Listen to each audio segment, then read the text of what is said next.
Roy Hackett was a pioneer of Britain's civil rights movement and leader of the 1963 Bristol bus boycott.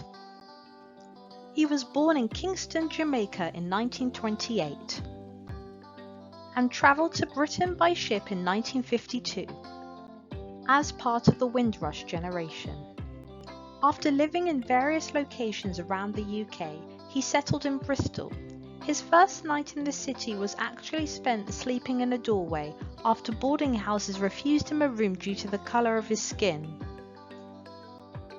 In 1955, the union representing bus workers passed a resolution that Black and Asian workers should not be employed by the Bristol Omnibus Company, despite there being a workforce shortage on buses.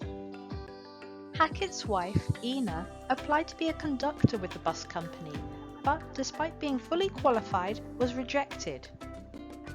At the time, the so-called colour bar meant that ethnic minorities could legally be banned from housing, employment and public places. Prior to the Race Relations Act of 1965, for instance, it was legal to hang signs saying no blacks, no Irish, no dogs in public places, such as pubs. Until the Race Relations Act of 1968, discrimination in housing and employment was not covered by anti-racism legislation. The Bristol Omnibus Company was then notorious for racial discrimination in recruitment. Hackett says labourers from the colonies and former colonies were allowed to wash the buses at night, but barred from the better paid work on the bus crews. This segregation was not only upheld by the bus company, but also vigorously defended by the local branch of the Transport and General Workers Union, which did not want its members to lose jobs to immigrants. Hackett formed an action group with others to respond to this colour bar. The group's spokesperson was Paul Stevenson, the city's first black youth officer.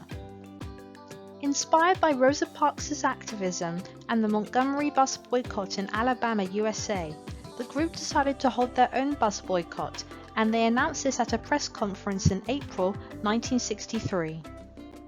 Alongside the boycott, they caused disruption through pickets of bus depots and routes. A Labour MP in Bristol committed to the boycott, and the soon-to-be Prime Minister, Harold Wilson, also spoke out against the colour bar. On 28th of August, on the same day that Martin Luther King had given his I Have a Dream speech, the Bristol Omnibus Company declared a change in policy and non-white people were now allowed to be employed.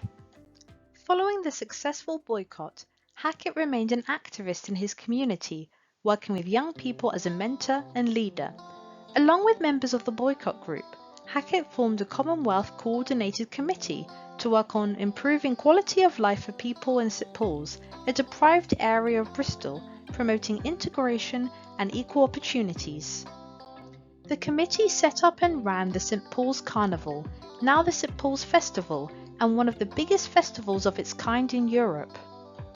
Eventually, even the bus union honoured him with a Roy Hackett training room in their offices. "If you can't beat them, join them," he said.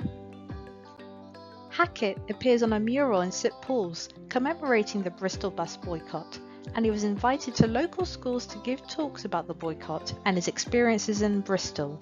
He also received an MBE, and in 1993 he received Royal Maundy money from the Queen. He died aged 93 on 3rd of August 2022, and his funeral was a major event in Bristol.